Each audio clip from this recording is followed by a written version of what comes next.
empresas de construção pesada são frequentemente terceirizadas por empresas maiores ou terceirizadas por empresas de outros segmentos, que as contratam muitas vezes para fazer parte de serviços, às vezes inerentes às suas atividades. E é importante que isso seja muito bem compreendido, porque faz parte do nosso crescimento econômico, faz parte da possibilidade dessas empresas crescerem. Muitas vezes eu brinco, ninguém nasce Camargo Corrêa, ninguém nasce Odebrecht. Você começa uma empresa menor. Então, é importante que um projeto de lei que venha a ser aprovado não obre, não impeça que as empresas cresçam, não crie obstáculo que as empresas cresçam. Então, mais uma vez, nós vamos ver aqui, acredito, o projeto de lei, primeiro, parabenizar a iniciativa, mas tem determinados pontos que nos causa um pouco de apreensão. A questão do objeto social único, a questão do serviço especializado e a questão do escalonamento do capital social. São os 3 pontos que, para o segmento, nos causa bastante apreensão.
Todo é advogado, uma formação muito boa, e com isso vai fazer um relatório, tenho certeza absoluta, e tem credibilidade para passar dentro da Comissão de Constituição e Justiça. E boa tarde para vocês. Boa tarde.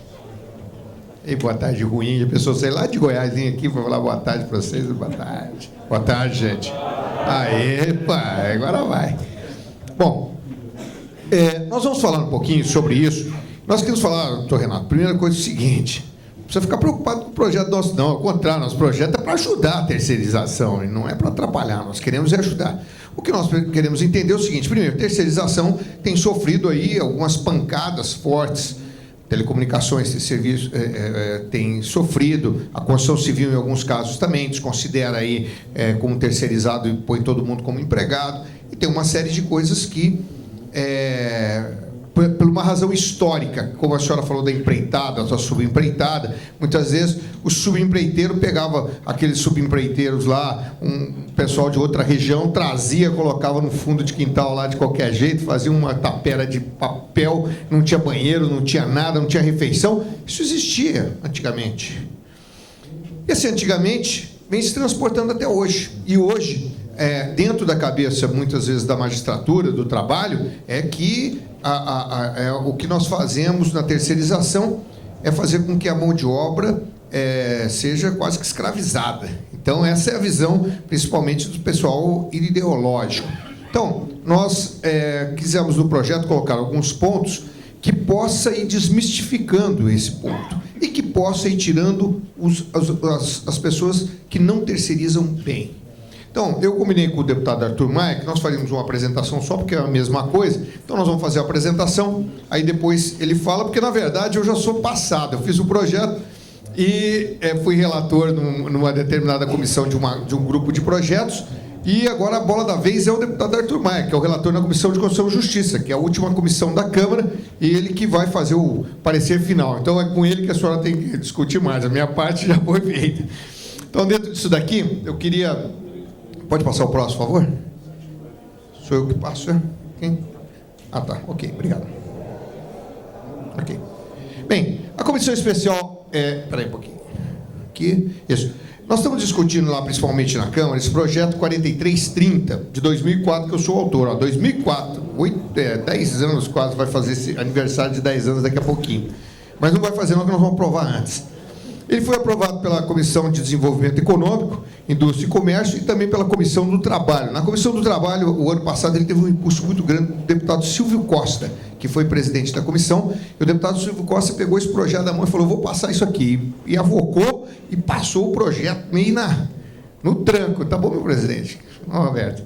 E passou isso daqui, botou para frente, e foi muito importante. Só que ele colocou o projeto com uma série de emendas e outras coisas que deixou o projeto, que já estava um pouco superado, que ele foi criado em 2004, então ele já era um pouquinho antigo, deixou o projeto assim, sem uma simetria ou sem determinados cuidados que tinham que tomar. Nós falamos com o presidente Marcos Maia, criamos uma comissão especial, que o relator foi o deputado Roberto Santiago. Nós fizemos uma comissão onde eu era da parte empresarial e ele era da parte sindical. Então, nós equilibramos. Ele foi o relator, eu fui o presidente da comissão. E nós conseguimos, então, alinhar um relatório que pudesse contemplar vários pontos. E aí é onde que eu falo que não adianta a senhora gostar do projeto totalmente. Nós precisamos fazer com que a senhora goste, que os sindicatos do outro lado também gostem, as centrais gostem, que é o famoso botar o quiso no gato. Quem que vai colocar? Não, eu queria do outro jeito. Assim, mas como é que vota? Porque lá na Câmara não tem só da nossa turma. Nós somos quase que equilibrados. Então, nós precisamos ter um equilíbrio para que possa se passar esse projeto. O deputado Roberto Santiago, num primeiro momento, muito resistente às ideias, mas na conversa foi se melhorando. O deputado Arthur Maia, que já tinha sido sinalizado que seria o relator na Comissão de Constituição e Justiça, acompanhou também essas discussões, e nós fizemos, então, uma comissão especial, onde nós tiramos um relatório que vai servir para que o deputado Arthur Maia possa, em cima desse relatório, fazer o relatório dele da comissão substitutiva final, na Comissão de Constituição e Justiça, que nesse caso é uma comissão de mérito também, ela pode mudar o mérito. E é um relatório que foi equilibrado. Faltam alguns pontos, o deputado está ali para corrigir isso, para ver alguns desequilíbrios que possa haver, mas vem um relatório bem equilibrado. Muito bem. Então, a comissão especial foi destinada a isso daí, e nós vamos aprovar a aprovada sugestão do substitutivo do PL 4330. Nós esperamos, então, que na CCJ nós possamos, então, pegar essa comissão especial que foi criada, o Arthur coloca, aprova-se isso, vai para o Senado, e, num grande acordo, a gente consiga aprovar isso também rapidamente no Senado. Os avanços que tem foi isso. Ele é de 2004, mas ele foi aprovado na Comissão de Desenvolvimento, depois na Comissão Especial e agora na CCJ. Bom, vamos lá. Terceirizar por especialidades. O que as pessoas falam é que a terceirização... não, essa terceirização é locação de mão de obra. Locação de mão de obra e tal. Em muitos casos é mesmo. Se você pegar na Câmara dos Deputados, eles contratam uma empresa, fala assim, eu estou precisando de uma secretária. Pois não, tem a secretária. Agora eu estou precisando de um câmara. Nós temos um câmara também. Nós precisamos agora de um operador de som. Tem um operador de som. Precisamos de um astronauta. Tem um astronauta também. Ele só não pode pôr deputado, porque não é terceirizado, tem que vir eleito. O resto, eles têm tudo. Então, isso daí é locação de mão de obra, não é especializado em nada.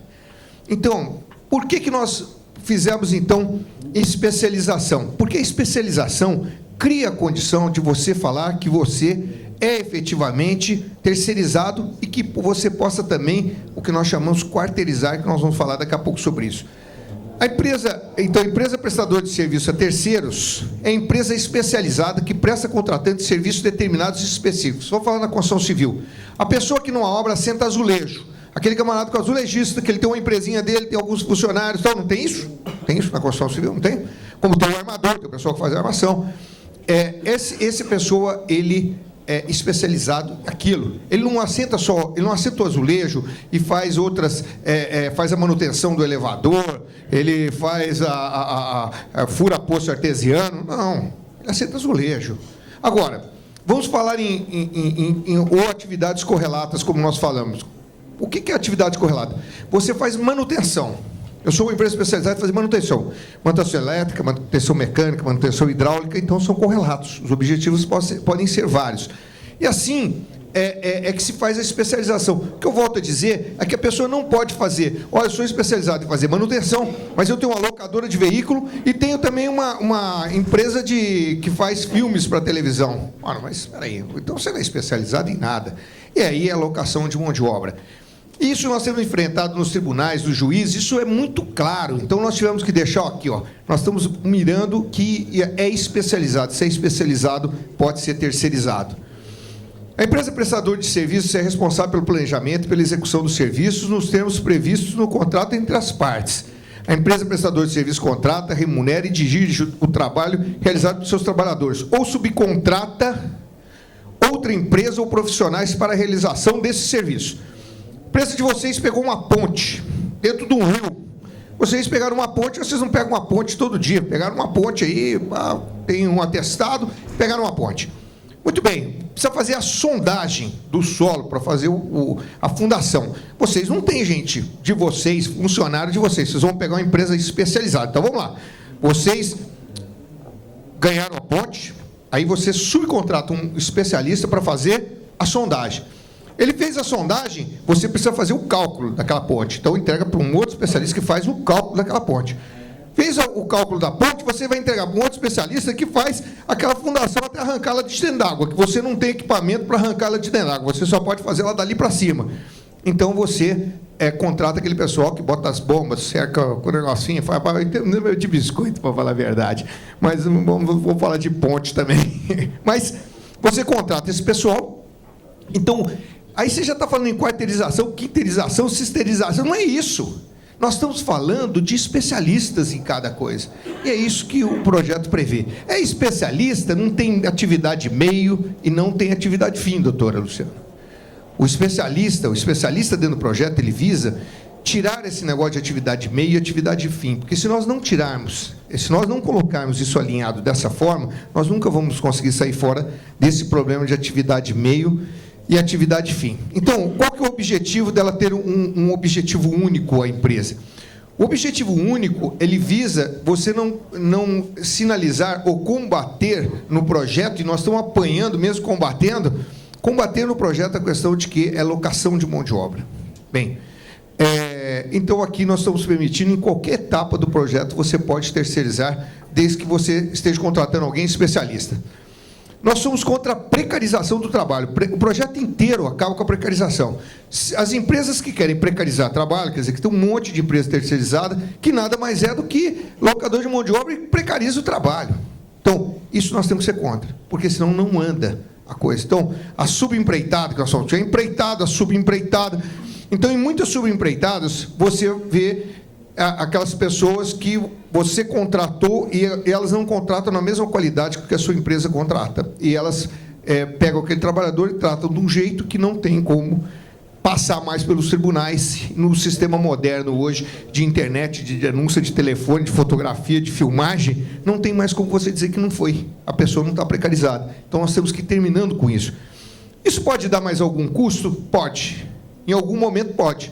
Para quem terceiriza mal hoje e está colocando funcionário sem registro, isso e aquilo, pode até ser. Se você está subcontratando para o cara não pagar os direitos sociais, essa coisa toda, então vai sair mais caro para você um pouco. Mas é a mesma coisa. Outro dia eu estava vendo uma concorrência da empresa lá, que admitindo serviço de limpeza. Aí o camarada, é o preço do salário mais 43%. Fala, esse cara não vai fazer. Porque com 43% de encargo, você não consegue fazer, ele não vai pagar alguém. Ou não vai pagar o governo, o funcionário, alguém vai ficar sem pagar nisso daí. Então, o projeto não deixa você fazer isso. Você vai tirar essas terceirizações ruins, para nós acabarmos com esse ponto que existe, que é muito duro. Por isso que nós dizemos no artigo 1º, parágrafo 1º, é vedada a intermediação de mão de obra. E intermediação de mão de obra não é terceirização. É por isso que vai por especialidades também. Então, quem usa intermediação de mão de obra para baratear seus custos, não pagar encargo e não dar outros direitos, vai ter que ir se arrumando. Até porque, se não se arrumar, daqui a pouco a justiça pega e vai dar uma multa do mesmo jeito. Não criar trabalhadores de segunda categoria, que é a grande briga que tem dos sindicatos, das centrais, dos juízes, tudo. Não, o trabalhador terceirizado é um trabalhador de segunda categoria. O cara da CUT falou assim, porque eu quero dizer para vocês que quando você, numa fábrica, quer humilhar alguém, você fala, você é terceirizado. Terceirizado é aquele que come com a marmita debaixo da árvore. Terceirizado é aquele que não tem condução para ir trabalhar. Terceirizado, esse é o terceirizado que eles dizem, e eles estavam falando da indústria automobilística. Então, nós temos que acabar um pouco com isso também. Então, o que nós estamos falando? Se você tem uma terceirização dentro da sua indústria, aquele trabalhador terceirizado, por exemplo, da logística, a parte de despacho do centro de distribuição seu, está dentro da indústria, ele é terceirizado. Aquele trabalhador, ele tem que almoçar no mesmo restaurante que a sua empresa serve os outros funcionários. A empresa vai pagar para ele aquele valor. Ela tem que usar o transporte, porque às vezes está deslocado, fora de moda, em vez de ele vir num ônibus coletivo, se a empresa tem o ônibus dela, paga e ele vem naquele ônibus, ele pode usar também. Se tem um ambulatório dentro da empresa, ele machucou um dedo, está com dor de dente, não é o plano de saúde, mas um ambulatório ele pode ser usado. É não ter trabalhadores de segunda categoria. Então, o senhor está vendo que o senhor está concordando. Terceirizar qualquer processo da empresa privada, pois hoje não é possível distinguir atividade meio de atividade fim. Esse é o grande problema, né, ministro, que nós temos hoje. O presidente do Tribunal Superior do Trabalho, ministro Dallazen, esse é um ponto que ele fala, não, nós temos que mudar isso. A atividade meio tem que só atividade meio. Atividade fim não pode terceirizar. Mas eu pergunto, quando você vai fazer uma ponte, essa que eu expliquei aí dentro da água, o que é atividade meio ou fim? Fazer o estudo não é atividade fim, tem que fazer a ponte, fazer a fundação dentro da água não é também, mas você precisa de gente especializada. Então, é por isso que nós estamos trabalhando para que não tenha-se mais atividade meio e atividade fim. Não sei se foi o doutor Renato ou a doutora Luciana que falaram sobre a indústria automobilística. A indústria automobilística, eu fui na Caminhões Volks e você vê, chega lá o chassis, é a empresa de chassis que coloca o chassis na linha de produção, parafusa, faz, vem a empresa de câmbio e diferencial, coloca o câmbio, coloca o diferencial, vem outro, coloca o motor. Quem coloca o câmbio diferencial já quarteiriza para outra que vem, coloca a roda com os pneus, e calibra aquele pneu e faz como é que chama lá? Regulagem das rodas lá. Alinhamento e balanceamento, obrigado, meu presidente. Então, isso tudo vai fazendo na linha de produção. Tinha 1.100 funcionários da fábrica de Resende, quando eu estive lá da Volks, 1.000 eram terceirizados e 100 eram da Volkswagen. E por quê? Porque era terceirizado por especialidades. O cara é especializado em câmbio, em diferencial e daí para frente. Bom, os exemplos, a indústria automobilística, prestação de serviço de manutenção e a construção civil. O que é a construção civil hoje? A construção civil hoje é uma agregadora de vários trabalhos, mesmo feito dentro da linha de produção de vocês, mas ela é uma agregadora que junta aquilo tudo e constrói um prédio, uma obra, ou o que seja. Atividades que não podem ser terceirizadas no serviço público. O meu projeto original, não falava de serviço público, porque nós não queríamos trazer a CUT para discussão dentro do projeto. Mas o deputado Roberto Santiago achou que nós devíamos colocar, então foi colocado, e que se fala, então, algumas atividades, como é o caso dos cargos exclusivos de Estado, que não podem ser terceirizados. Também, nessa linha, nós temos sempre debatido o seguinte, o que é uma empresa terceirizada? É uma empresa. Se a minha empresa quebrar, quem que vai garantir? Quem vai garantir é o patrimônio dela. Se um banco quebrar, ou se outros quebrar, então você vê aí o número que se tem aí de falências requeridas. Todas essas empresas aqui são empresas que não são terceirizadas. Elas quebraram de algum momento e os funcionários tiveram que procurar os seus direitos. A empresa terceirizada também tem que procurar esses direitos, o trabalhador. Agora, como tem toda essa polêmica em cima de terceirização, nós criamos o que hoje se tem um trabalhador mais protegido. Então, vai ter algumas cauções, algumas questões que protegem mais esse trabalhador. A questão da responsabilidade subsidiária, ou a solidária, que nós tratamos ela aqui também, mas esse projeto daqui 5, 6, 7 anos depois de aprovado, essas coisas vão regredir. Esse não é um projeto que vai avançar na quantidade de exigências, ele vai regredir. É que, para se formalizar isso hoje, nós temos que colocar algumas coisas que possa dizer, tirar o discurso dos contras. A pessoa, quando fala, porque você é um trabalho de segunda categoria, olha lá, nós colocamos que ônibus, alimentação, isso, aquilo, tem que ser o mesmo.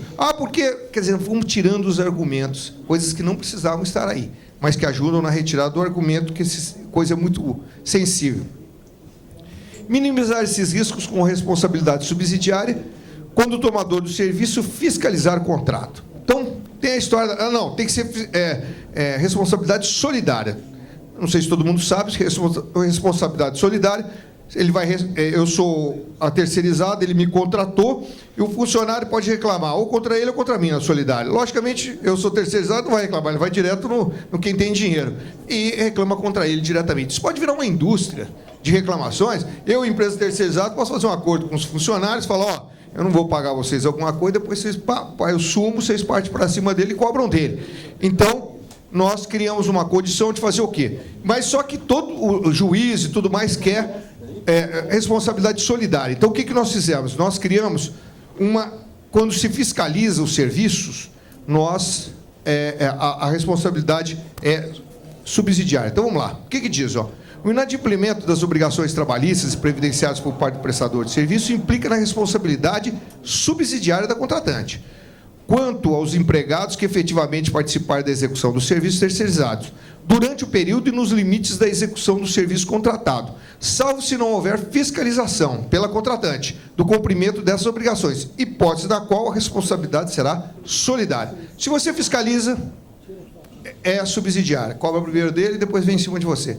Só que o que nós colocamos para fiscalizar, se as empresas fiscalizarem, não vai ter passivo.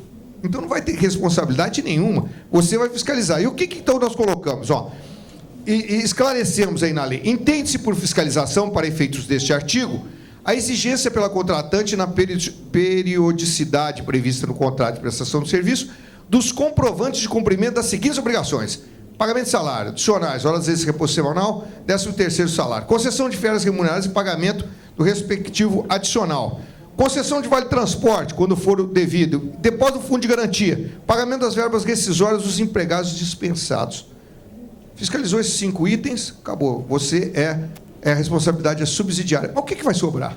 Se você pagou hora extra, 13º, parará, não sobra nada. Pode sobrar alguma coisa, tipo uma indenização por um dano moral, alguma coisa parecida com isso, que não é, objetivamente, ela não faz parte do contrato, não tem como você fiscalizar. Mas aí você tira todo o passivo, você não cria passivo, então você resolve esse problema. Então, como que nós saímos dessa?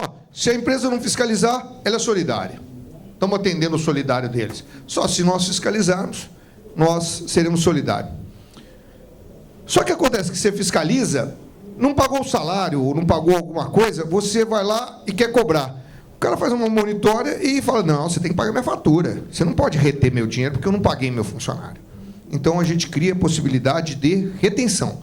Constatada qualquer irregularidade, quando da fiscalização a que se refere este artigo, a contratante comunicará fato à empresa prestadora de serviço e reterá o pagamento da fatura mensal em valor proporcional ao inadimplemento, até que a situação seja regularizada.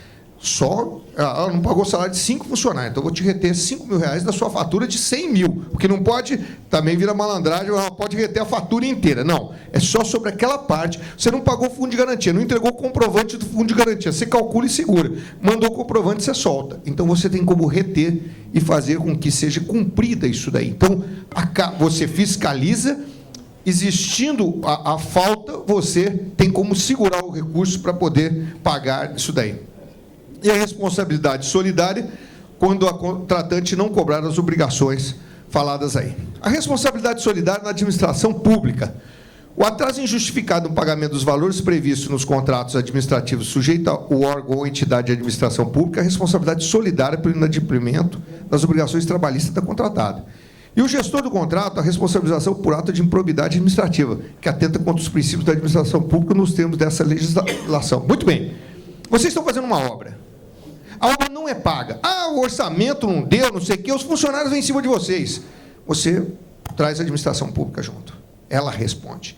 Ela tem um contrato, ela tem que pagar, então ela não fica você respondendo sozinho pelo funcionário, e mesmo os prestadores de serviço direto, que prestam limpeza, que fazem coisa para o serviço público, eles muitas vezes falam que aquela empresa é picareta, quebrou. Não quebrou não, doutora. É porque não pagaram ele 5, 6 meses, ele não conseguiu. Aí ele quebra sozinho. Ele quebra sozinho. Não. Então, nós criamos aí a condição de que o Estado é responsável. Se vocês tiverem uma obra que não está pagando, o Ministério não tem recurso, não sei o quê, o ministro não assinou, você vem para cima deles e responsabiliza eles junto. Eu acho que isso é um avanço importante para que se tenha moralidade também no serviço público. O setor têxtil da construção depende de terceirização. Tem se falado aí muito sobre isso daí. A Associação Brasileira da Indústria Têxtil tem falado bastante sobre uma terceirização que seja legal, que seja necessária. Também, aí o nosso Paulo tem sempre falado, nosso presidente, ele estava aí também, falado que a indústria não sobrevive sem a contratação de mão de obra terceirizada, que foi o que a doutora colocou aqui, o doutor Renato também. Então, a nossa preocupação é que se possa legalizar o máximo possível e dar segurança jurídica para isso.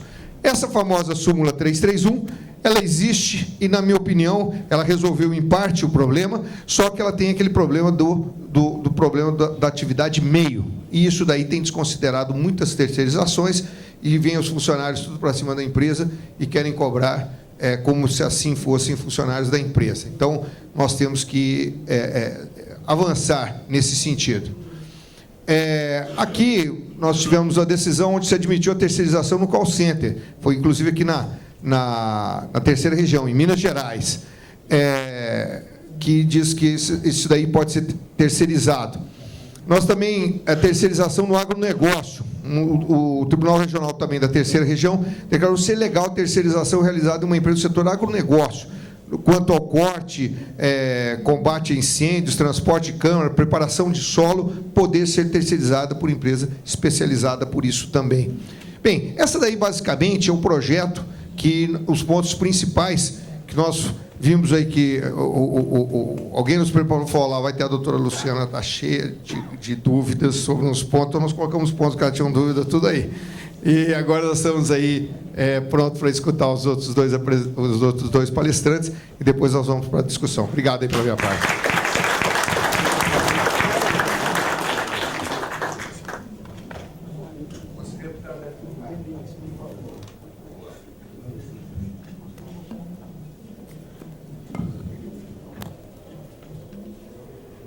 O meu amigo Renato, Luciana, já tivemos outras vezes juntos com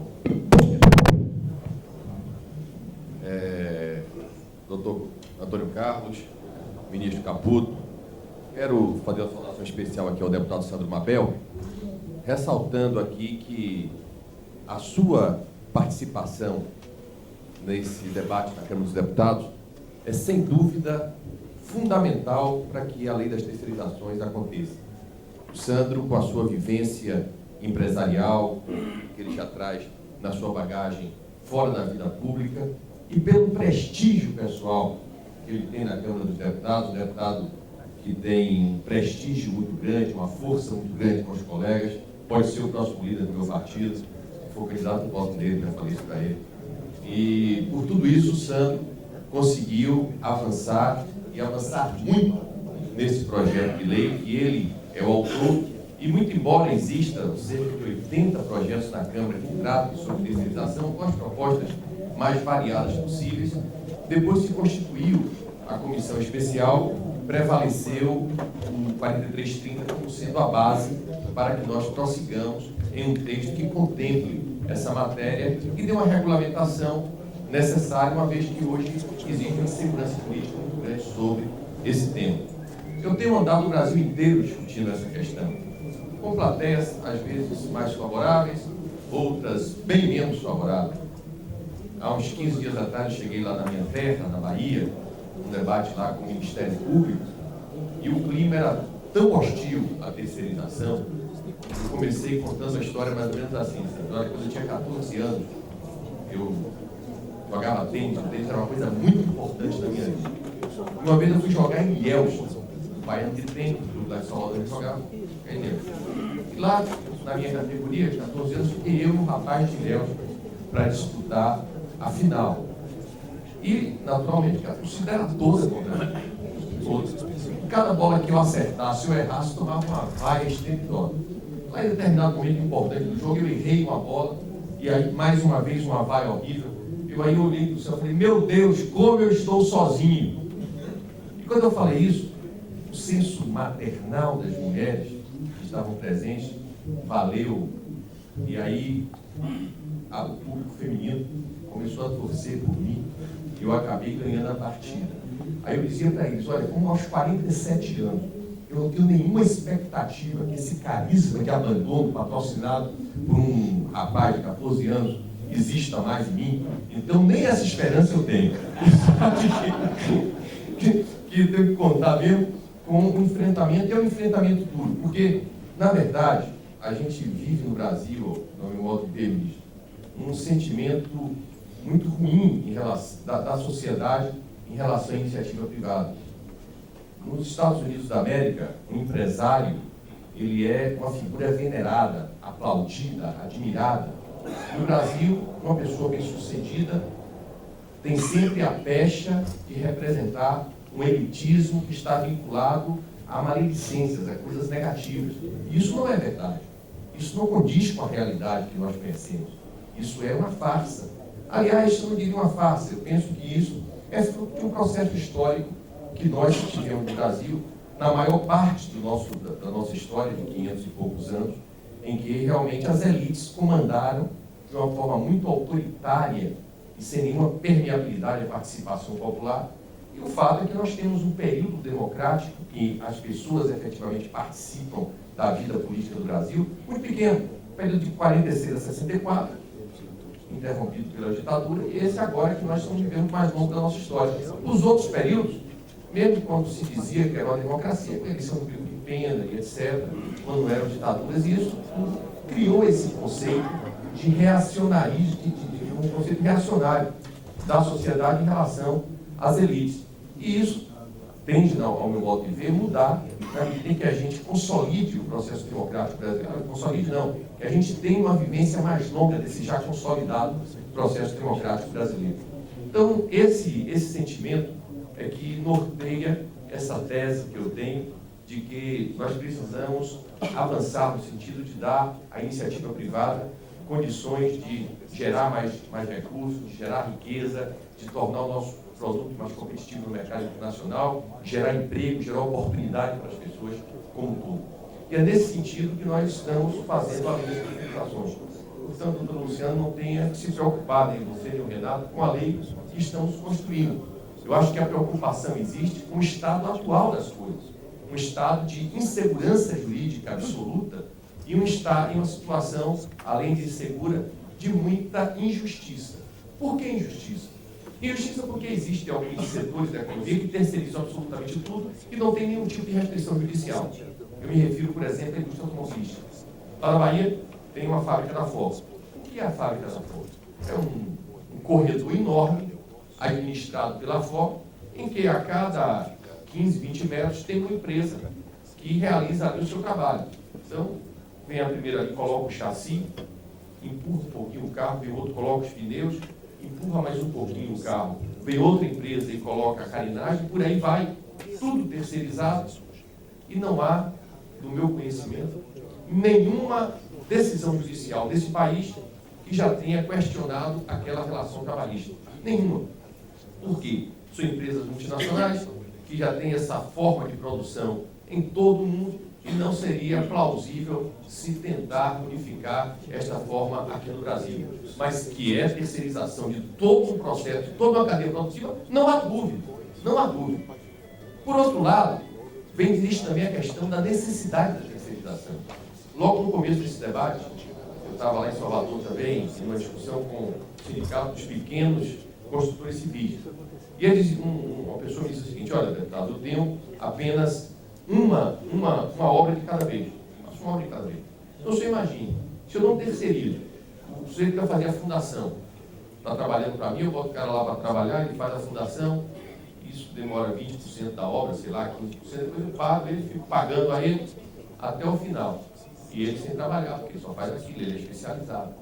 Já o outro, do azulejo, da pintura, ele fica 90% do tempo sem fazer nada, para só trabalhar nos 10% final. E ele vai fazer um questionamento. O senhor acha que esse custo eu absorvo, banco, ou passo para o consumidor final? É claro que passa para o consumidor final.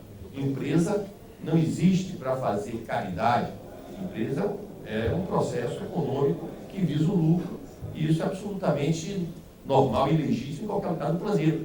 Então, é óbvio que isso acontece com a construção civil, naturalmente, que em todos os produtos brasileiros que estão concorrendo no mercado internacional, com certeza, na medida em que eles não usufruem desses benefícios de competitividade através da possibilidade de terceirização, eles também estão sofrendo esse problema com concorrentes internacionais. Então, dentro dessa lógica, é que nós estamos a favor da terceirização, mas compreendendo, doutora Luciana, de que o Congresso Nacional ele é um reflexo da sociedade brasileira. Da mesma forma que existem pessoas como nós, que têm esse tipo de pensamento, que têm esse foco na competitividade, na liberdade da iniciativa, existe também, temos que respeitar isso, existem os sindicalistas, que têm uma visão bastante mais conservadora em relação à economia e que pensam em uma função social da empresa muito mais profunda do que nós pensamos. Eu entendo que essa lei ela tem uma caracterização que é natural da economia. Vejam bem, no renascimento econômico do século XVI, nós tínhamos um modelo de economia mercantilista, em que a metrópole vendia absolutamente tudo para a colônia. Então, a colônia só podia comprar da metrópole, a metrópole vendia tudo para a colônia, um mandava os produtos industrializados, outro mandava matéria-prima, e tinha aquela relação bilateral. A partir das ideias do liberalismo de Adam Smith, começou a se constituir, no pensamento econômico ocidental, a noção da especialização. E essa especialização, que inicialmente era de países, que Adam Smith propunha, era que se Portugal produz vinho melhor, não tem porque a Alemanha produzir vinho, da mesma forma que se a Alemanha produz aço melhor, não tem porque Portugal querer competir com aço, e por aí afora cada um na sua especialização, na sua capacidade de construção, de realização, em que ele já tinha uma afinidade maior, e isso criou o início desse conceito de especialização que hoje, dentro da complexidade extraordinária que a economia mundial adquiriu, isso toma hoje uma característica muito mais difusa e que chega a limites impensáveis em épocas posteriores. De sorte que é dentro dessa lógica de especialização que nós estamos tentando construir essa lei. E a lei ela tem dois grandes pontos que são a polêmica central. Dois pontos que são polêmicos. O primeiro deles, o Sandro já falou dos dois, mas não há como não repeti-los. O primeiro deles é a questão da responsabilidade que o tomador de serviço tem em relação aos empregados da empresa terceirizada. A ideia que os sindicatos têm é de que essa responsabilidade deve ser solidária. A ideia que nós temos é que ela deve ser subsidiária. Esse tema causou um debate profundo na Câmara dos Deputados e chegamos a um consenso, a uma terceira via, vamos dizer assim, que eu chamo de subsidiariedade relativa. Nós assumimos no projeto de lei do Roberto Santiago, do substitutivo do Roberto Santiago, no projeto do Santo, e que eu pretendo preservar, ministro, a ideia de nós termos uma responsabilidade subsidiária, mas relativa ao porquê. Relativa ao porquê essa relação, essa responsabilidade é subsidiária apenas na medida em que o tomador de serviço proceda à fiscalização de que estão sendo pagas todas as obrigações trabalhistas aos empregados da terceirizada pela terceirizada. Se ele não procede a essa fiscalização, automaticamente ele se transforma em responsável solidário por aqueles funcionários. Isso é uma solução extraordinária. Primeiro, porque nós chegamos, do ponto de vista do debate, ao meio termo. Segundo, porque óbvio que a terceirizada ela vai ter que, para receber mostrar à tomadora de serviço que ela está adimplindo as suas obrigações, e inclusive com a possibilidade da tomadora de serviço reter as verbas devidas à terceirizada. Então, isso é uma solução bastante interessante, ao meu modo de ver. O que eu pretendo acrescentar ao projeto, que eu acho que aperfeiçoará o projeto, é estabelecer a forma como deve ser feita a retenção e o repasse imediato. Eu penso, por exemplo, que não seria justo a retenção do valor ficar na mão da própria empresa, porque isso pode sugerir que a empresa faça uma retenção, vamos dizer, uma retenção ilegal, apenas com o propósito de não pagar os funcionários.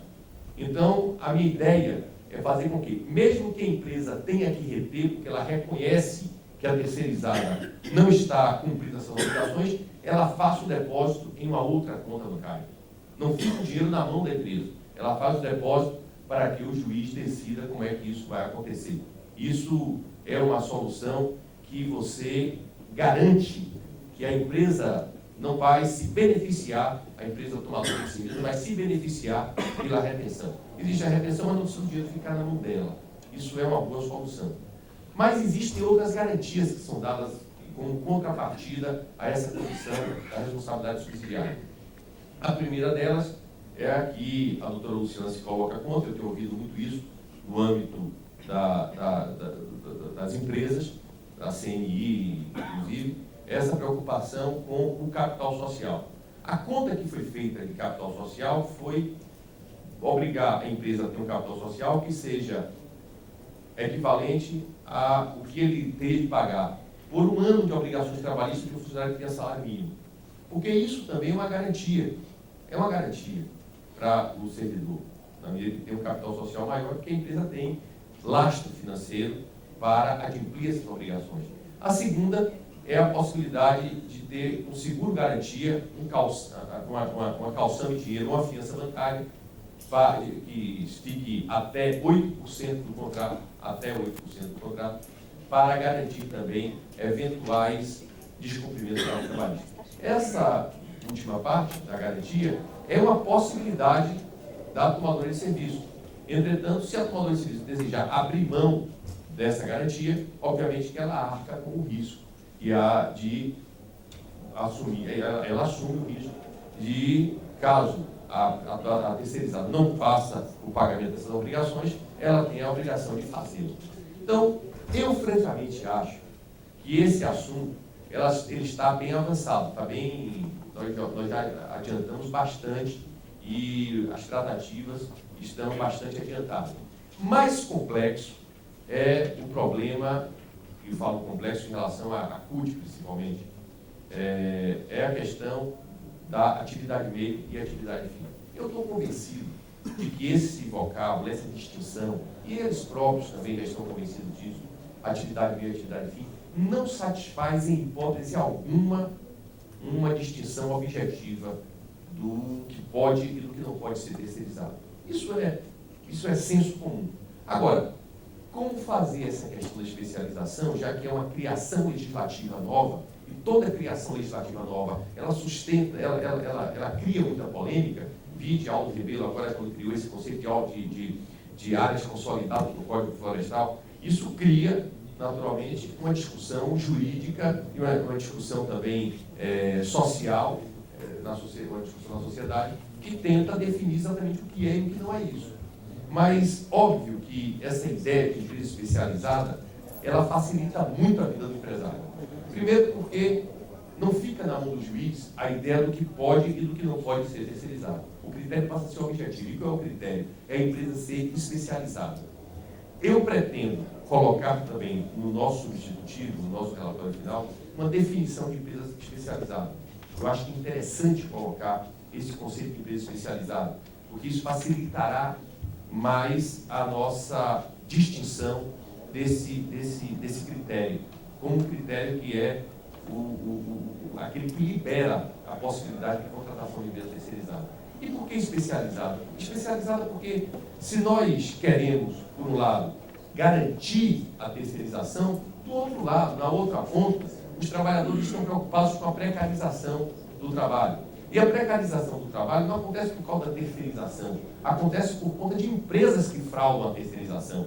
Então temos que fortalecer a empresa terceirizada. Porque se a empresa terceirizada é forte, é óbvio que ela não vai trair as suas obrigações para com os trabalhadores. Então, nós queremos acabar com o mero intermediador de mão de obra. Aquela empresa, como dizia o Sandro aqui, que tem de lavador de carro a astronauta para fornecer, essa empresa não serve a ninguém, porque ela não contribui com o processo produtivo brasileiro, ela não traz nenhum benefício para a cadeia de produção, ela não diminui custos e, ao mesmo tempo, essa empresa, ela tende, historicamente, a não cumprir as suas obrigações trabalhistas. Então, o conceito que nós temos é de que precisamos mudar essa ideia da atividade meio, atividade fim, para atividade especializada. E faremos isso nesse projeto de lei. Isso é o que está mantido e é o que vai constar. A definição de atividade especializada não é uma coisa fácil, mas nós trabalharemos para isso. Da mesma forma que atividade correlata, o que fala que a empresa tem que ter uma atividade única ou correlata, também é outra definição que nós temos que constar na lei. Essas são as modificações que nós vamos acrescentar ao nosso relatório. Dizendo isso, eu quero apenas, para concluir, porque essa fase do debate que mais nos importa, eu quero dizer que do ponto de vista do que está sendo construído na Câmara, eu estou muito interessado em fazer uma acordância com a Central Única dos Trabalhadores. Porque a Central de Trabalhadores mais importante do Brasil, e óbvio que se nós conseguirmos construir um texto, e não estamos longe disso, um texto que passe pela CCJ, sem ir para o plenário e vai direto para o Senado, nós vamos cortar um caminho enorme. Porque se o texto for aprovado na CCJ, mas houver um requerimento de 1/10 dos deputados, ou seja, 52 deputados, solicitando que o projeto vá para o plenário, o projeto vai para o plenário. E isso vai ser mais uma luta, mais um trabalho. Então, se o projeto não precisar ir para o plenário, é muito bom.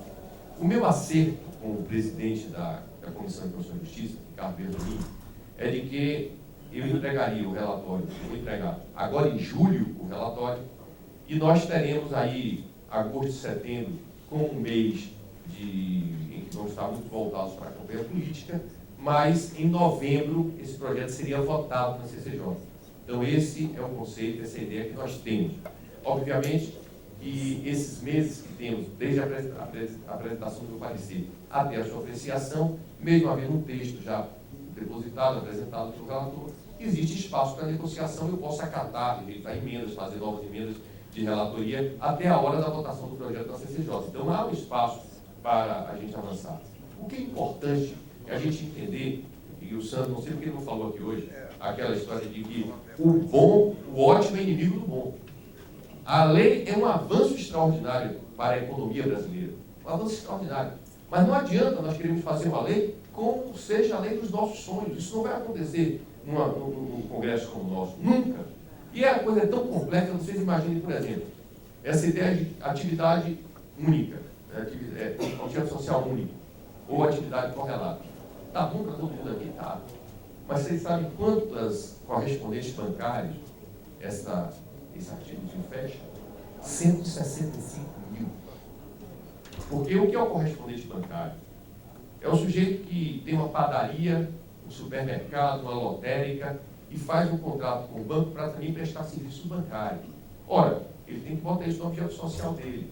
Ora, se ele bota o seu objeto social e não é correlato com a padaria, porque banco e padaria não vai ser nunca atividade correlata, então ele não pode ser correspondente bancário. Ele vai preferir ser padeiro, porque dá mais dinheiro. Essa atividade de correspondente bancário é só um plus que o sujeito coloca para agregar um valorzinho a mais no negócio dele. E como é que eu faço? Eu fui prefeito de onde eu estou lá, uma cidade lá no interior da Bahia, cerca de 80 mil habitantes. Lá nós temos um distrito que fica a 90 quilômetros da sede. O distrito tem cerca de 300 casas. Tudo o que é pago lá de banco, você paga com o correspondente bancário. Porque não existe ficar aí 90 quilômetros e voltar 90 quilômetros para o aposentado receber a gratificação dele no final do mês, para fazer uma ordem bancária, para pagar uma conta de luz. E aí, como é que faz? Vocês terem noção da complexidade que é a lei. Eu vou, nesse caso, para uma questão social e eu discuti isso muito com o Trombini lá no Banco Central, e ele me mostrou que a maior parte da sociedade, dos brasileiros, são atendidos pelos correspondentes bancários. No interior, sobretudo, isso acontece de maneira avassaladora. Então, nós teremos que fazer uma excepcionalização dessa questão dos correspondentes bancários. Não tem jeito, mas é uma questão social que atinge diariamente a cerca de 2 milhões de brasileiros. 2 milhões de brasileiros estão atendidos por correspondentes bancários. Então, isso vai ter que ser mudado. Mas isso é para se ter noção de que a complexidade da economia, como a economia brasileira, não é fácil. Essa lei mexe com todo mundo.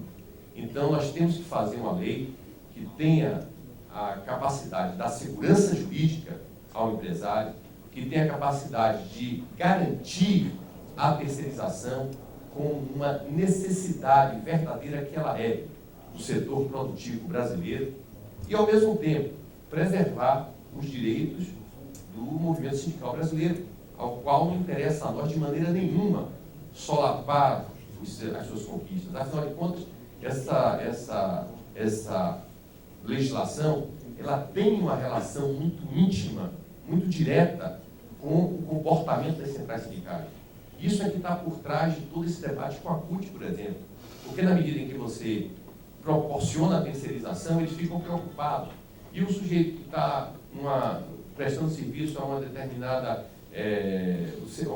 setor econômico, ele muda desse setor econômico para outro sindicato, não muda. Então, é natural que eles estejam com essa preocupação. E cabe a nós, que fazemos o debate no Congresso Nacional, compreender essa dificuldade. Não dá para se fazer uma negociação sem você permanentemente se colocar do outro lado da mesa e se imaginar do outro lado da mesa, porque senão não avança.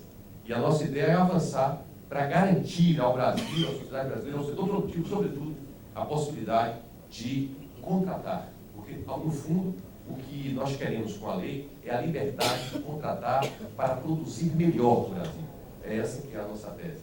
Então, era isso que eu queria colocar no primeiro momento. Estamos abertos para o debate. Muito obrigado.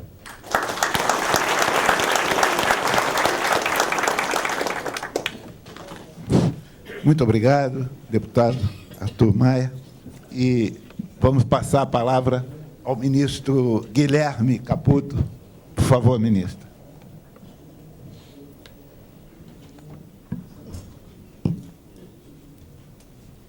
Boa tarde, doutor Carlos, nosso coordenador, Luciana, Renato, os deputados, Santo Mabel e Arthur Maia. Correu o risco aqui de falar em pé. Eu, como juiz, tenho sempre o meu auxílio memória ali, as anotações que eu faço, mas, para não ser diferente, eu vou também tentar aqui transmitir uma mensagem para vocês aqui.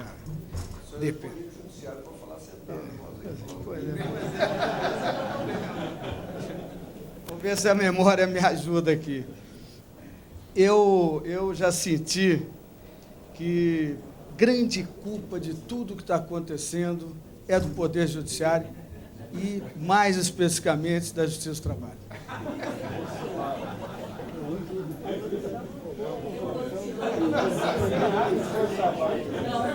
Bastaria que eu assumisse aqui, em nome do Ministério Público do Trabalho também, e do Ministério do Trabalho, dos auditores fiscais, bastaria que eu assumisse aqui a culpa e poderia sentar ali e vocês dariam satisfeitos.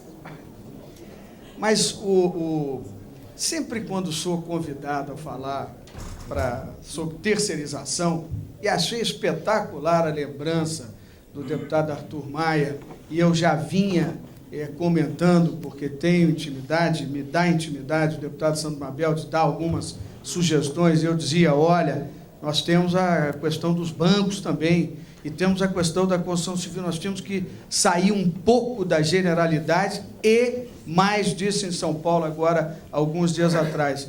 Vamos tentar tornar mais claro esse negócio de atividade especializada, né? Me parece que o deputado Arthur Maia deve ter ouvido aí pelos ares e parece que vai conduzindo o trabalho nesse sentido.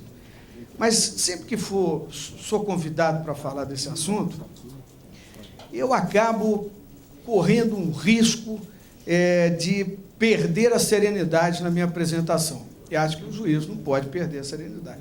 Pelo menos se espera que o juiz seja a pessoa equilibrada, né? Mas para falar de terceirização, gente, me irrita profundamente.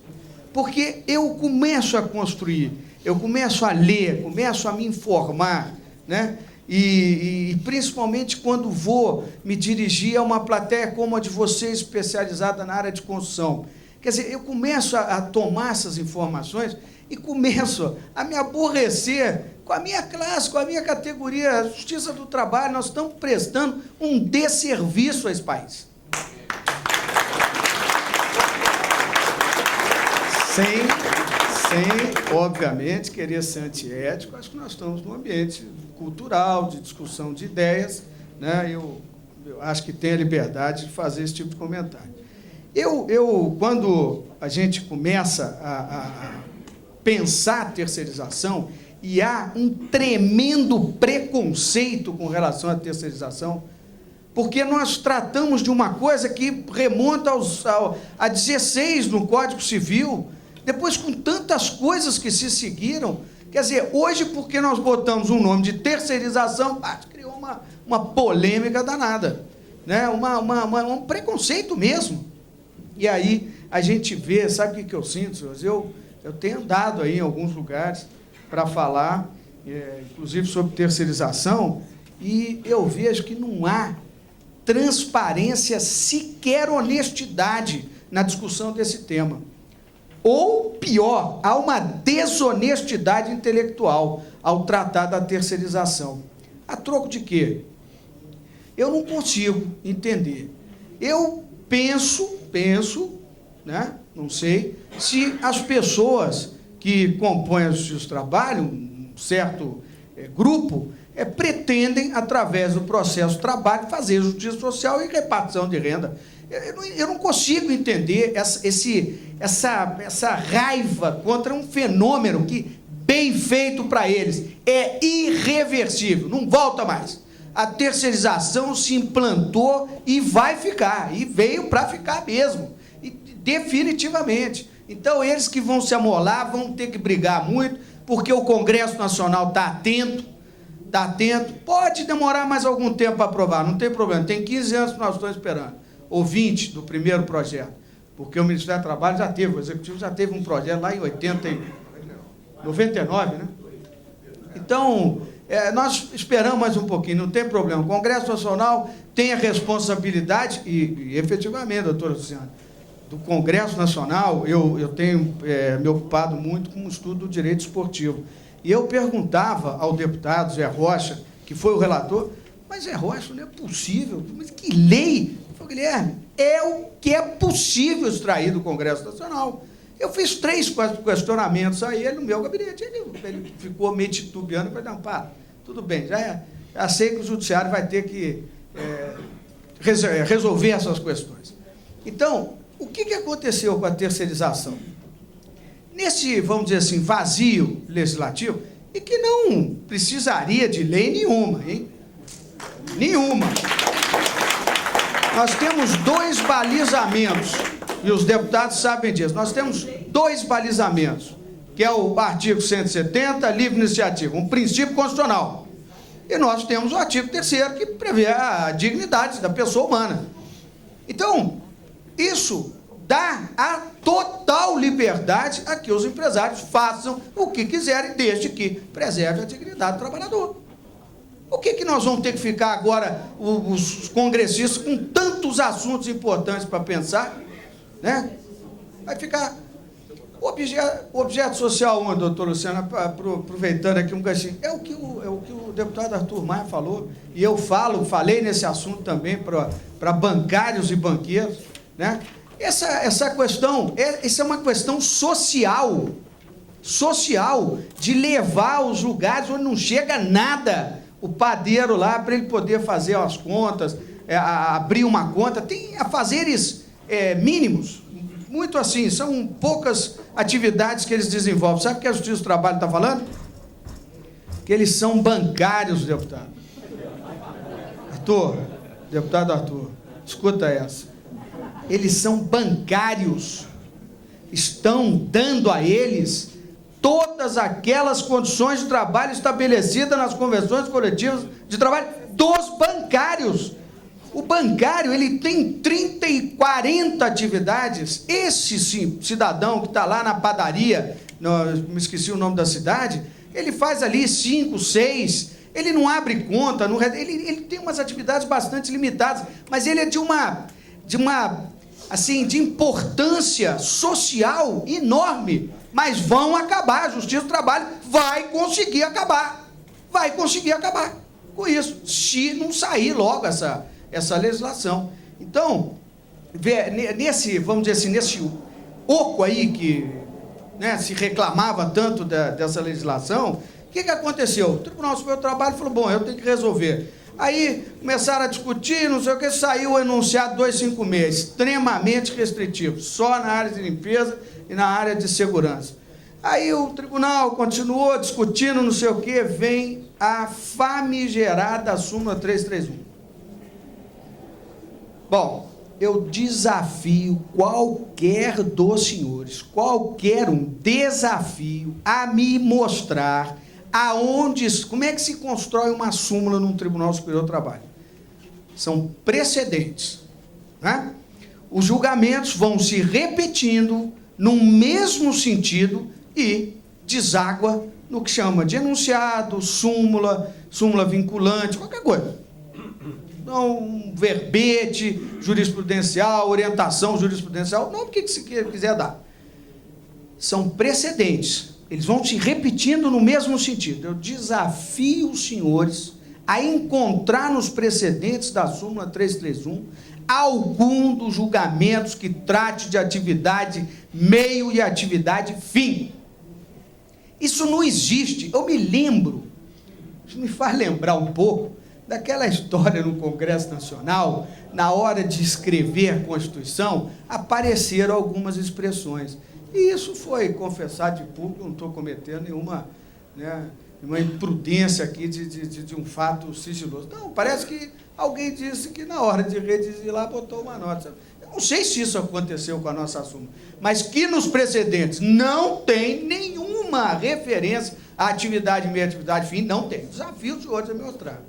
Então, o que acontece? Eles criaram um critério impossível de ser avaliado.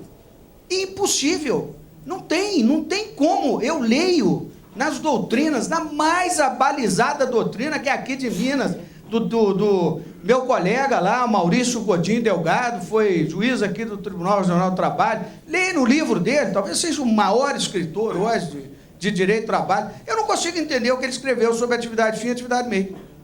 Eu já falei com ele, eu brinco com ele, né? Eles me têm muito como um juiz conservador, então ele fala assim, não, faz uma visão mais progressista. Olha, eu já usei todos os tipos de visão, inclusive com lupa, com tudo. Não consigo entender o que eles querem dizer, porque eles não sabem, na verdade, eles não sabem mesmo. Eles fazem isso, acho que é para complicar. E aí, deputado Arthur Maia, eu vi a sua preocupação de esclarecer o que é atividade, o que é uma empresa especializada, esse problema de objeto único, esclarecer problema, até anotei ali, de correlatos, não sei o que e tal. Vejam, senhores, setor de telecomunicações. Eu brinco muito com o irmão do Cidade, que eu chamo de Cidade também. O setor de telecomunicações, a lei geral de concessões está lá. Pode terceirizar as atividades inerentes. Bom, eu fui no dicionário para saber o que é inerente, né? Olha lá. Bom, como se não bastasse isso. A lei geral das telecomunicações diz lá, pode terceirizar as atividades inerentes. Tribunal Superior do Trabalho, grande parte da Justiça do Trabalho, até o Tribunal Superior do Trabalho, diz que não pode. Diz que não pode. Então, deputado, eu não quero ser pessimista, mas arruma um jeito de uma expressão que não tenha dúvida, porque o inerente, que é coisa mais vinculada, é duro. Que conceito que eles querem que a gente dê, né? Para se darem conta de que nós temos que evoluir, gente, nós temos que evoluir, nós estamos andando para trás. Hoje, uma empresa especializada, ela perde essa peça de querer não, está precarizando. Aonde? Eu tive um debate outro dia e vieram com um trabalho lá de uma professora baiana que diz o seguinte: não, terceirização é sinônimo de precarização. Aonde? A senhora me mostre aonde. A senhora é uma professora estudiosa, aonde está? Ninguém consegue me mostrar, porque não existe. Agora, quando vai se falar em terceirização, o que eles trazem para nós? Sempre os maus exemplos. Aí, eu vou dizer para vocês, o Tribunal Superior do Trabalho é réu. A União, claro que nós não nos representamos, somos representados pela União e Juízo. A União é réu em ações dos nossos terceirizados, porque contratamos empresas inidôneas. É o cúmulo. Então, eu tenho dito isso em todos os lugares por onde eu passo: abracem o projeto de lei desses deputados, conscientes, responsáveis, abracem esse projeto. Pode não ser o melhor dos mundos, o deputado foi muito claro, o ótimo inimigo da perfeição. Não. Do bom, o ótimo inimigo do bom. Então, se não é o melhor dos mundos, é o melhor para as nossas circunstâncias, porque pelo menos nós vamos conseguir ultrapassar algumas barreiras que estão se apresentando intransponíveis para nós. Eu trouxe várias, o tempo muito curto, não vai dar para mostrar para vocês, algumas manifestações da minha Associação Nacional dos Magistrados do Trabalho, e eu já disse para o presidente: fale e faça uma exceção, porque você não fala por mim, quando você está tratando de terceirização, não admito, você fala aí, a Justiça do Trabalho com exceções, né? Porque eles têm a terceirização. Eu leio para vocês ali, trouxe algumas manifestações da Associação Nacional dos Procuradores do Trabalho, e eu sei que tem procuradores do trabalho que não pensam assim, e eles estão articuladíssimos. Então, os senhores têm que se articular também, porque eu sou intérprete da lei. A lei que se me apresenta é a que eu vou interpretar. Só que esses meus colegas, a título de uma atitude proativa, que juiz não tem que ficar no gabinete, tem que, viver na sociedade, por que eles não fazem como eu, que fui a vários sindicatos de trabalhadores na indústria da construção? Um deles, para minha surpresa, virou para mim e falou assim: ministro, meu primeiro emprego foi com o pai do atual presidente da Câmara, aqui, o Paulo, né? Paulo Safadi, eu não sei como é que eu pronuncia, Safadi. Enfim, com quem eu conversei agora, uma pessoa extremamente simpática, gentil. Então, ele, sindicato da construção civil, estavam com ele 2 outros diretores, aqueles caras que devem ser chatos, aqueles radicais assim. Não ouvi deles nenhuma queixa com relação à terceirização. Nenhuma. Eu falei assim: eu não sei como é que funciona uma construção. Me diga aí, como é que começa? Não, aqui em Brasília, nós temos aqui, por exemplo, uma obra, citaram uma obra lá qualquer. Aí a fundação. E aí, como é que é feita essa fundação? Não, aqui nós temos uma empresa que faz fundação, é a Sonda. Ela é ótima e tal, não sei o quê. Eu falei: bom, mas então vocês admitem que pode. Não, admitimos. Uma empresa ótima, todo mundo uniformizado, boa alimentação. Tá bem.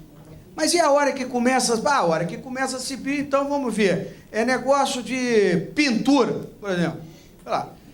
Não, pintura, nós temos que admitir que hoje são utilizadas tintas laváveis, então prédio muito alto, é difícil manutenção, é melhor. Só que isso aí só faz com empresa especializada. Ah, mas vocês admitem? Não, claro que a gente admite. É assim mesmo. A nossa preocupação é que esses empregados tenham carteira assinada. Quer dizer, a preocupação deles não é com a terceirização. Isso é que eu fico com raiva da Justiça do Trabalho.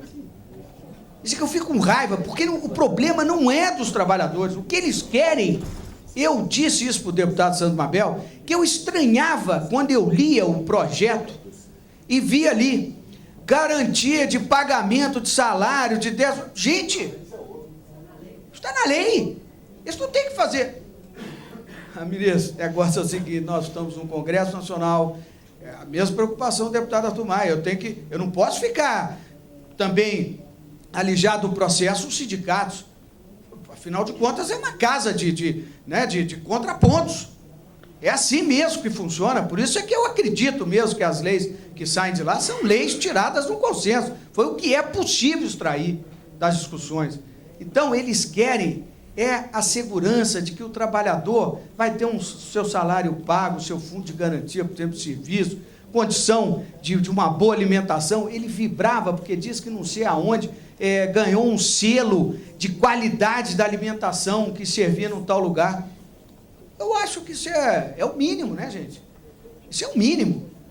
Como é que nós vamos tratar o trabalhador como uma coisa, uma res, né? Isso é o mínimo que eu acho que o empresário com responsabilidade tem que fazer. Ninguém aqui está propondo que se trate o trabalhador como uma coisa, largue lá o relento, comida, sei lá, pode ser até estragada. Não, pelo amor de Deus, gente. O Tribunal Superior do Trabalho, nosso presidente Dallazem, assumiu um ônus que não é da Justiça do Trabalho, é um ônus do Poder Executivo. Mas o Poder Executivo não cuida. Então, nós, na Justiça do Trabalho, resolvemos cuidar. Nós, eu digo o presidente. E o tribunal hoje está à frente de uma campanha de prevenção de acidente de trabalho. Hã? Pois é, esteve aqui em Belo Horizonte. Eu viria com ele, tive que ir para outro canto. Então, vejam, senhores, eu dei a ideia de que se fizesse em estádio de futebol, ele acolheu essa ideia, só que muito mais do que eu imaginava, porque eu tinha pensado em uma coisa muito menor, e ele resolveu fazer em todos os estádios, não sei o quê. Bom, claro que nós temos que preservar a saúde do trabalhador, porque isso aí é economia para vocês mesmos. O empregado acidentado é um horror. E, além do que, hoje, a Previdência está entrando, ajuizando as ações de regresso contra vocês, do que ele teve que pagar lá por acidentes que, eventualmente, a Justiça do Trabalho diga que vocês tiveram culpa. E o dano moral? Vocês não estão preocupados com a indústria do dano moral? Estão, né? Pois é, é uma coisa extraordinária, espantosa. E aí eu digo para o deputado Sandro Mabel, ele chega numa empresa, a excelência tratou de alguma coisa de dano moral. Então ele chega numa empresa, resolve fazer uma autuação geral, mas que não tinha lá cartão de ponto, tinha uns empregados. Aí eles propõem uma ação propondo um dano moral coletivo. Aí sai demais. Aí é 1 milhão, 2 milhões, 10 milhões, entende? É assim. É assim. Então a preocupação é enorme. Evidentemente, ninguém pode trabalhar de graça, né? Tem que ter os honorários. Então, eu fiz ali uma série de anotações, a cabeça também já cansada no final do semestre, já compromete. Mas eu queria trazer essas informações assim. A terceirização, gente, é extremamente útil. É extremamente útil. Barateia o serviço, porque aquilo que eu falei, a empresa especializada, o trabalhador vai ter interesse em estar nela, porque ele não vai fazer igual aquele exemplo que se falou. Não, ele é especialista em fundação, ele faz a fundação, depois a empresa tem que ficar pagando até o final. Não, se ele estiver numa empresa especializada, essa empresa terá trabalho o ano inteiro, esse trabalhador estará vinculado a essa empresa que tem trabalho o ano inteiro, vai estar recebendo seu salário inteiro, o ano inteiro, vai receber bem, né? Então, gente, eu não vejo nenhum óbice aqui a terceira. Primeiro, não há óbice legal. Né? A gente começa a conversa por aí. Mas, como a gente tem que ceder, eu também acho que eu nunca participei, gente, de uma discussão sobre terceirização que as pessoas viessem discutir. Não, vamos discutir a questão da responsabilidade. Nunca vi. E, para mim, é o aspecto mais, assim, importante para garantir os direitos dos trabalhadores. Nunca vi. Eles só metem o pau, é precarização. Eu cheguei na audiência pública, foi mencionado aqui, e foi um ponto de partida bacana, que eu acho que o tribunal fez. Agora, chegou um expositor lá e bota uma fotografia de uma pessoa morta num fios elétricos, ele caído em cima assim, morto. Quer dizer, para impactar, né? E ele dizia assim, tá vendo, um terceirizado morreu. Quase que eu perguntei, bom, se fosse empregado efetivo, aí não tinha problema, porque aí era empregado efetivo, estava lá, beleza, mas terceirizado, morreu, é um caos, né? As empresas, claro, tem que ser. Hoje eu conversava com um empresário da construção civil e que me disse que as empresas, elas, pelo menos as empresas dele, têm uma série de cursos de formação, né, de reciclagem. Claro que as pessoas têm que estar habilitadas a exercer aquele tipo de função, porque senão, né, os treinamentos não pode ser um fingimento. Né? A ANR exige lá que se faça lá uma apresentação, não sei o que e tal. Vocês têm que fazer isso. O empresário tem que ter essa consciência, né? Isso é responsabilidade social. Responsabilidade social não é fazer distribuição de renda, né? Isso é responsabilidade social da empresa, né? Então, gente, vamos, de repente, talvez até reservar para o debate, se puder auxiliar em alguma coisa. Agradeço, por enquanto, aí a lembrança do meu nome. Como eu já disse, tem colegas muito mais habilitados do que eu, mas, infelizmente, fui eu lembrado e, para o meu prazer, reencontrar o deputado Sandro Mabel, conhecer o deputado Arthur Maia, porque eu liguei para o gabinete dele e me disseram assim, olha, eu já tenho o rascunho do parecer, mas eu não posso dar. Falei, mas nenhuma informação aí? Então, não, infelizmente, não podemos. Porque senão eu traria para vocês já alguma dica do que nós vamos ter agora em julho. Mas vamos esperar em julho. O deputado vai trazer boas coisas. Obrigado, gente.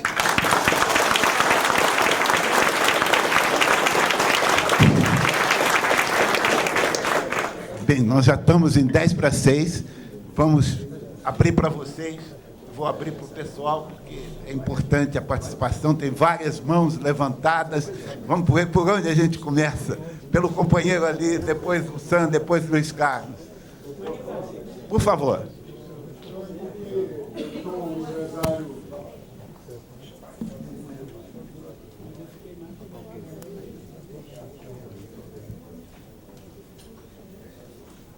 Eu sou empresário da construção pesada.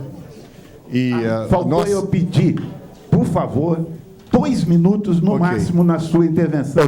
Senão a gente não consegue ouvir todos os companheiros. Perfeito. É porque eu, como empresário da construção pesada, fui convocado pelo Ministério Público do Trabalho por causa de uma obra nossa, onde havia uma subempreitada.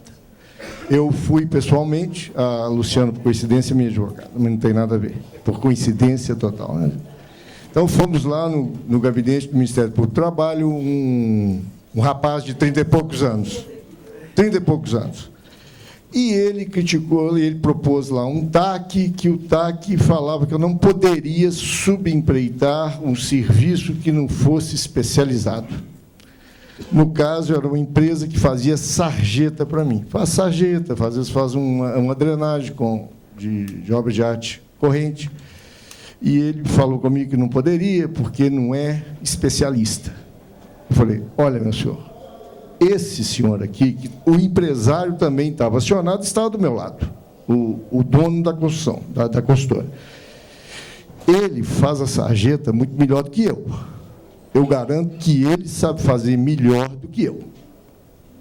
Aí ele contou a história dele, tinha 20 anos que ele fazia sarjeta. Ele era um empreendedor, fazia sarjeta. Os funcionários dele eram fichados, tinha até uma exceção lá, que aí eu tenho que bancar, não adianta, tinha uma exceção. E ele, depois o procurador perguntou para ele, quanto o senhor paga o seu servente? Ele falou, 700, mais do que eu. Mais do que eu. Meu senhor, é lógico que ele paga mais, porque ele só faz isso. Eu estou com um engenheiro que mexe nas máquinas, mexe na atividade maior da estrada, ele não vai dar atenção para uma sarjeta que esse rapaz faz. É isso que ele me falou. Aí eu preocupo. Essa atividade será especializada? Ela é especializada ou sarjeta qualquer um faz?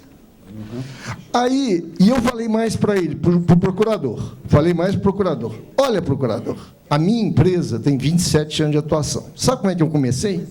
Fazendo sarjeta. Eu fazia exatamente sarjeta. Eu não tinha... A minha empresa de construção pesada começou com uma pá e uma picareta. E aí eu fui evoluindo. A subempreitada, eu falei com o procurador, a subempreitada é o estágio da construtora. Ninguém nasce grande.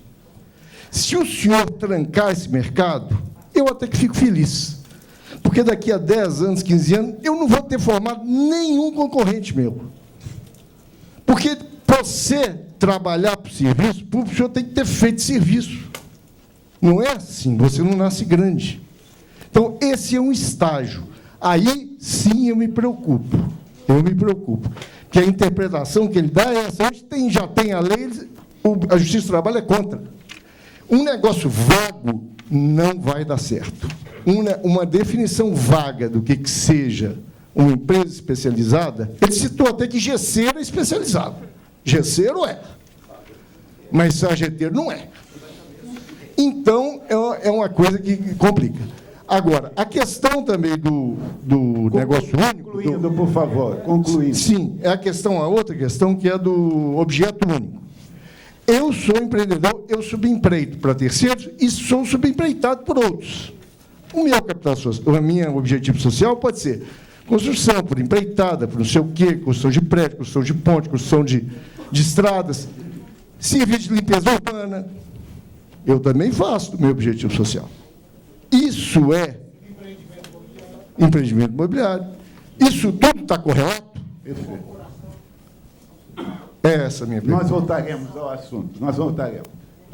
O Luiz Carlos, que está ali perto do microfone, atrás de você, por favor, 2 minutos no máximo. Bem rápido. Depois eu venho aqui. Luiz Carlos Sinduscon, do DF. Primeiro, eu quero parabenizar o trabalho dos deputados. São políticos e fazem rapidamente todo o convencimento e convertimento das dificuldades. O parabéns vai no sentido de que nós acompanhamos essa terceirização há 20 anos. E o que está pior é a falta dela. Mas o núcleo do pensamento evoluiu bem e tem 2 vitórias muito grandes já conseguidas pelos senhores. Primeiro, a questão subsidiária da questão da solidariedade e colocar o setor público como está bem colocado. Esse é um ponto fundamental, isso não tem mais volta dentro do Congresso Nacional e dentro da sociedade. O segundo ponto é com relação à atividade meio e atividade fim, que também está derrogado e está empurrado para fora. A condição de ter buscado a especialização é própria para um próximo avanço. Mas puxamos para a posição que ele colocou, que está muito bem marcado ali na atual redação, que é a questão do objeto único no contrato social, ou ali. É preciso elaborar isso com mais profundidade, dados os argumentos que ele colocou, detalhou muito, mas por quê? Porque talvez possa passar do objeto único em termos de objeto social, por uma questão do contrato em exercício na terceirização. Um contrato pode resolver a questão. A empresa poderá ter a solução direta fora do contrato, fora do contrato social e no contrato da prestação da terceirização. Então, os senhores têm que elaborar melhor este ponto. O pilar da dificuldade foi de outro lado, tem que chegar aí. Nós vamos ouvir mais uma terceira e depois passamos para que eles possam comentar. Aqui, por favor. Já tem. Pronto. Boa noite a todos. O Sam do Rio Grande do Sul. Eu gostaria de gastar alguns minutos elogiando os palestrantes, mas não posso fazer isso, senão os punhais que saem do olhar do Antônio Carlos me fulminam. Apenas uma coisa, eu vou levantar uma peninha rápida sobre especialização. O que é especialização? Todo mundo fala em servente de obra. Há muitos anos atrás, eu fui coordenador de um concurso público para servente de obra. E aí eu entendi uma coisa. Servente de obra é especialista. Mais do que nós. Nós aqui não somos especialistas como servente de obra. Dou 3 exemplos simples. Quantos farão um buraco com uma pá cavadeira de 2 cabos? Quantos farão ponta numa escola de madeira de 3 metros de altura? certamente vão levantar e querer fazer que nem ponta de lápis, e não deitar. Quantos montarão um andaime? Então, essa história de especialista é meio piada. Servente de obra é um especialista. Ainda mais hoje, com a rapidez, com a pré-fabricação, ele serve, ele distribui. Se ele não for bom, ele atrasa. Então, hoje não tem mais aquele servente de obra que vai lá para caminhar na obra. Hoje ele é o braço direito do oficial. Obrigado. Por favor, deputado Sandro Mabel, deputado... O deputado Arthur Maia está preocupado com isso daí. Eu até comentei o que o ministro Caputo tinha falado naquela última reunião sobre essa questão de especializada, e o deputado Arthur Maia está preocupado sobre esse assunto, e conversando aqui, a gente vê que realmente tem que se tentar trazer isso um pouco mais próximo.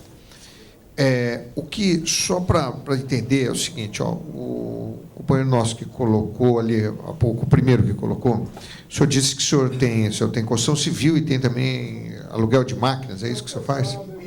Limpeza. Bom, limpeza. Então, não pode. A sua empresa não vai poder fazer construção civil e limpeza pública. O senhor vai ter que ter uma empresa de limpeza. Porque aí é que começa a não conseguir aprovar a lei de coisas. Porque se nós vamos fazer construção civil, limpeza, quem sabe locadora de vídeo, alguma coisa parecida, tudo na mesma empresa, isso daí não vai funcionar. Então, o senhor pode ter boa intenção, tenho certeza, principalmente o senhor está no encontro desses, seus funcionários são registrados, o senhor cumpre a lei, só que isso abre para locação de mão de obra. E nós não podemos fazer isso, porque nós não vamos passar o projeto se nós tivermos isso. Se nós não tivermos uma visão clara de que precisa se fazer uma especialização, passa a ser mais amplo. Construção civil é especializado em construção civil. Então, o deputado Arthur Maia vai ver, talvez o próprio ministro, nós possamos discutir com o próprio ministro Caputo esse conceito aí, que possa se ampliar. Ele não é, eu sou especializado em fazer prédios. Não é isso. Empresa especializada em vamos dizer, coisas de construção civil, em prestar serviço para a construção civil, ou alguma coisa parecida com isso, tem que achar. É o que o deputado Arthur Maia está falando, eu acho que é importante nós avançarmos nisso. Mas, quando o senhor diz, eu faço construção civil e faço limpeza urbana, não, o senhor vai ter que ter uma empresa